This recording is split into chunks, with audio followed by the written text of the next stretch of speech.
Putri dari kelas 11 MIPA 4 ingin membuat video presentasi tentang kasus perdagangan anak di Jambi.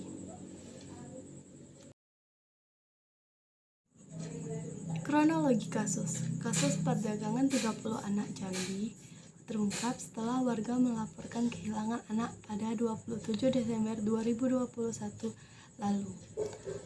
Berawal dari laporan itu, polisi kemudian menangkap 4 tersangka, yaitu S alias Koko 52 tahun, warga Jakarta sebagai pelaku kekerasan seksual, serta 3 muncikarinya, yaitu R 36 tahun, P 19 tahun, dan ARS 15 tahun.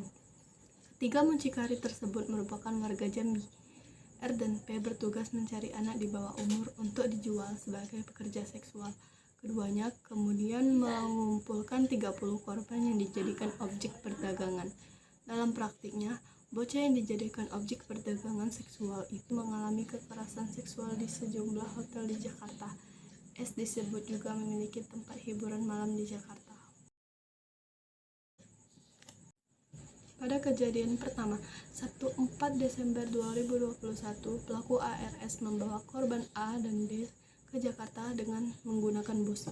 Sudin mengirimkan uang kepada ARS senilai 3 juta untuk biaya keberangkatan.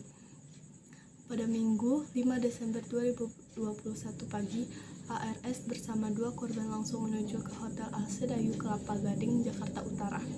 Mereka menemui orang bernama Sudin. Di sana, korban disuruh untuk berhubungan badan dengan Sudin. Sudin memberikan uang senilai 3,5 juta untuk setiap korbannya.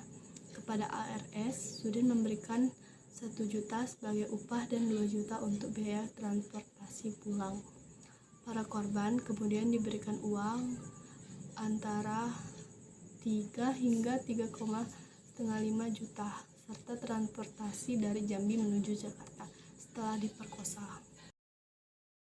Kejadian kedua, Minggu 12 Desember 2021, tersangka F membawa 2 korban ke Jakarta menggunakan pesawat Lion Air. Sudin memberikan uang kepada S sebanyak 3 juta untuk biaya transportasi berangkat ke Jakarta. Pada Minggu siang, mereka tiba di hotel yang sama untuk menyerahkan A dan C kepada Sudin untuk disetubuhi.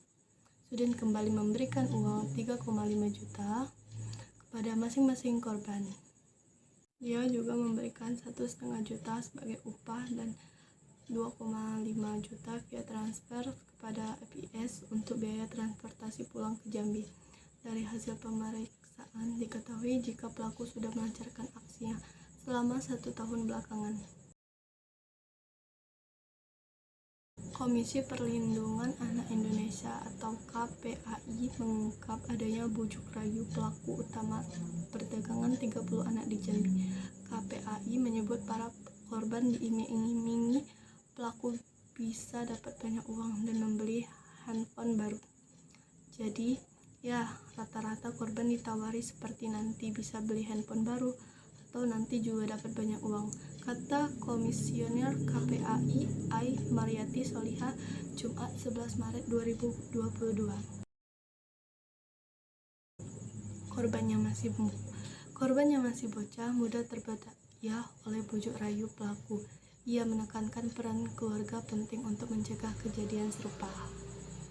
Selanjutnya, pihak juga meminta polisi membongkar seluruh jaringan prostitusi anak-anak tersebut.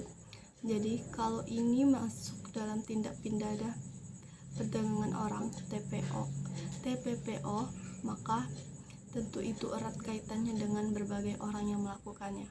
Di kasus ini ada juga pula kekerasan seksual yang dilakukan pelaku utamanya terhadap anak-anak di bawah umur yang ada di Jambi ini, kata Mariati. Mariati meminta polisi mengusut tuntas dengan menggunakan Undang-Undang Nomor 21 Tahun 2007 tentang Pemberantasan Tindak Pidana Perdagangan Orang (TPPO).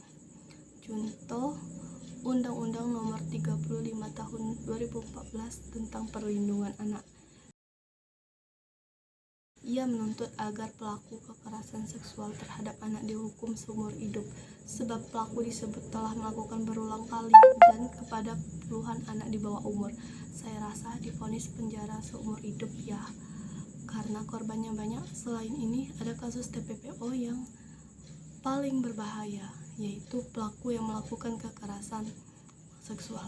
Lanjutnya, selain meminta polisi melanjutkan proses hukum, KPAI juga memberikan pendampingan psikologis pada korban prostitusi anak-anak tersebut.